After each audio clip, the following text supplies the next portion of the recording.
देखिए, हम लोग सवेरे से शाम तक राजनीति में जनता के लिए काम करते हैं।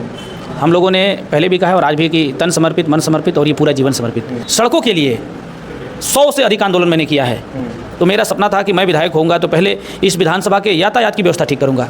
और आज आपको ये जान के हर्ष होगा कि ये पूरा विधानसभा का कोई भी चौराहा नहीं है जहां पर आप खड़े हो जाएं और आपको अच्छी कनेक्टिविटी ना मिले। तो नमस्कार, मेरा नाम है विकास सिंह और आप देख रहे हैं कृधा न्यूज़। तो अभी हमारे साथ जो बैठे हैं आप जानते ही हैं, जो कि किसी पर परिचय के मोहताज नहीं है। मैं आपसे बता दूं कि दैनिक भास्कर के सर्वे में जिनको तीसरे नंबर पे सबसे लोकप्रिय और सबसे ज़्यादा काम कराने वाले विधायकों में से शामिल किया गया था। तो नमस्कार सर, बहुत स्वागत है हमारे चैनल कृधा न्यूज़ में। बहुत धन्यवाद आपको। सर, सबसे पहले तो मैं ये जानना चाहूँगा कि एक हिंदू युवा वाहिनी के कार्यकर्ता से विधायक बनने का सफ़र क्या रहा आपका? देखिए, हम लोग सवेरे से शाम तक राजनीति में जनता के लिए काम करते हैं। हम लोगों ने पहले भी कहा है और आज भी कि तन समर्पित, मन समर्पित और ये पूरा जीवन समर्पित। हम लोगों ने राजनीति में इसी धारणा से काम कर रहे थे। और जब हम लोग हिंदू वाहिनी में थे, आज देश की सबसे बड़ी विधानसभा में आज हम लोग विधानसभा सदस्य के रूप में काम कर रहे हैं। तो ये सब कुछ एक संयोग कहिए या जनता का आशीर्वाद कहिए। हम लोग लगातार काम कर रहे थे।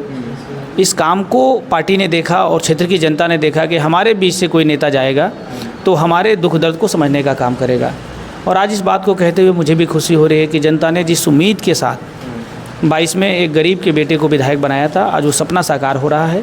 आज रामपुर कारखाना विधानसभा एक मॉडल के रूप में आगे बढ़ रहा है, एक विकास के नए कीर्तिमान के साथ आगे बढ़ रहा है। सर, आपका कोई ड्रीम प्रोजेक्ट ऐसा रहा हो जो आप सोचे हो कि चुनाव से पहले कि मैं अगर विधायक बन जाऊंगा तो इस चीज़ पे मेरा पूरा मुख्य फोकस रहेगा?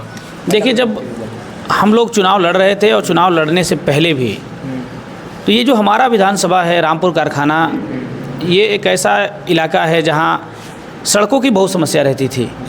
हम लोगों को उसके लिए बहुत जलालत झेलनी पड़ती थी। और हम लोग जब विधायक नहीं थे तो सड़कों के लिए 100 से अधिक आंदोलन मैंने किया है। तो मेरा सपना था कि मैं विधायक होऊंगा तो पहले इस विधानसभा के यातायात की व्यवस्था ठीक करूंगा। और आज आपको ये जान के हर्ष होगा कि ये पूरा विधानसभा का कोई भी चौराहा नहीं है जहां पर आप खड़े हो जाएं और आपको अच्छी कनेक्टिविटी ना मिले। हमारा ये लक्ष्य है कि विधानसभा सड़कों के मामले में, बिजली के माध्यम में हम लोगों ने 300 से ज़्यादा गाँव में, आपको बताऊं, जब हम लोग जिला पंचायत सदस्य, मेरी पत्नी नहीं थी, उसके पहले हिंदू वाहिनी में काम कर रहे थे हम लोग, एक ट्रांसफार्मर जलता था तो हम लोगों को हाइडिल का घेराव हम लोग करते थे, ट्रालियों पे ट्रांसफार्मर लाद कर ले जाते थे। और आज विधायक बनने के बाद 300 से ज़्यादा गाँव में हमने ट्रांसफार्मर की क्षमता वृद्धि या अतिरिक्त लगवाकर बिजली और सड़क के मामले में हम लोग इस विधानसभा में एक आमूल चूक परिवर्तन करते हुए एक नए विकास की गाथा लिखने जा रहे हैं। सर, अभी मैं अपडेटेड बात करूंगा जो कि ऑपरेशन सिंदूर चलाया जा रहा है सरकार के द्वारा, जो कि आप जानते होंगे कि रात में जो हिंदुस्तान आर्मी द्वारा हमला किया गया पाकिस्तान के मेन टेररिस्ट जो प्लेसेस थे, 9 जगह हमला किया गया है, जिसमें 100 से ज़्यादा आतंकी मारे गए हैं। तो क्या कहना चाहेंगे सर? देखिए, ये मोदी जी के नेतृत्व में देश चल रहा है। एक ऐसा नेतृत्व जिसने भारत की गौरव गाथा को पूरी दुनिया में स्थापित करने का, आगे बढ़ाने का जिन्होंने काम किया है। हम सबको याद है कि जब हमारे देश का कोई व्यक्ति दूसरे देशों में जाता था तो उसको किस प्रकार से बिहेव उसके साथ किया जाता था।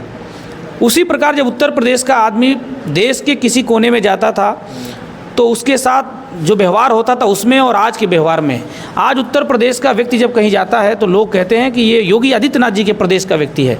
इसी प्रकार भारत का व्यक्ति जब दुनिया के दूसरे देशों में जाता है तो मोदी जी के नाम से जोड़कर लोग उसको देखते हैं। और दुनिया में जो भारत का सम्मान बढ़ा है, दुनिया में जो भारत की आर्थिक गतिविधियां बढ़ रही हैं, भारत जिस अपने आर्थिक सुदृढ़ता की तरफ आगे बढ़ रहा है, देश जिस विकसित राष्ट्र की संकल्पना को साकार करने के लिए आगे बढ़ रहा है, आने वाले समय में जब जिस दिन से ये घटना हुई है पहलगांव की, लोग तरह तरह की बातें करते हैं, युद्ध की तैयारी हो रही है, सब कुछ हो रहा है, लेकिन मोदी जी एक बड़े विजनरी व्यक्ति हैं जो देश के लोगों के सुरक्षा को, देश के लोगों के सम्मान को और देश की आर्थिक गतिविधि को ध्यान में रखते हुए कि देश भी आगे जाए और देश झुके भी नहीं, इस तरह से मोदी जी का निर्णय है।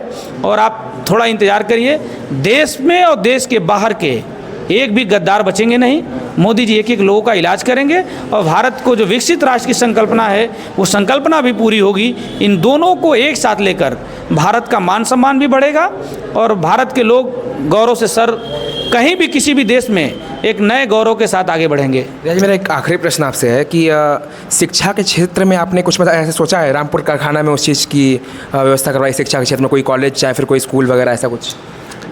अभी हम लोग इस विधानसभा में 2 कस्तूरबा इंटर कॉलेज बना रहे हैं जिसमें गरीब बेटियां पढ़ेंगी।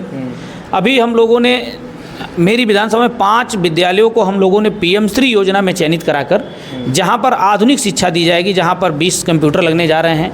आगे आने वाले समय में हम लोग लाइब्रेरी के क्षेत्र में इस विधानसभा के जो गरीब बच्चे हैं, जैसे हमारी सरकार ने आप देखा होगा अभी UPSC की जो रिजल्ट आई है तो 13 ऐसे बच्चों ने वो परीक्षा क्वालिफाई किया जिन्होंने अभ्योदय कोचिंग सेंटर का सहारा लिया था।